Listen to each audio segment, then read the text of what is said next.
Fit-30 sena mit-twaqqif tal-kumpanija Thermoplastics, il-Prim Ministru Robert Abela nnota li Malta laħqet tragward importanti meta reġistrat l-ogħla rata ta' impjiegi fl-Unjoni Ewropea effett ta' deċiżjonijiet strateġiċi li ttieħdu fl-aħħar snin.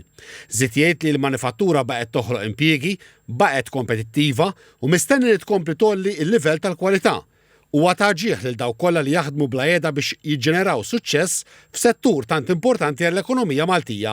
Referenza wkoll mill-Prim Ministru għal Viżjoni 2050 li qal tħares lejn il-manifattura bħala pilastru ta' eċċellenza biex il-pajjiż jibqa' jipproduċi u jesporta prodotti ta' kwalità magħmula fil-fabbriki lokali. Dr. Abela semma li filwaqt li fabbriki madwar l-Ewropa qed jiffaċċjaw inċertezza u f'ċerti każi qed jintalbu inaqsu jew iwaqfu l-operat f'ċerti ħinijiet, f'Malta il-Gvern ser jibqa' jżomm il-prezzijiet tal-enerġija stabbli u jagħti serħan il-moħħ lin-negozji biex ikomplu jikbru.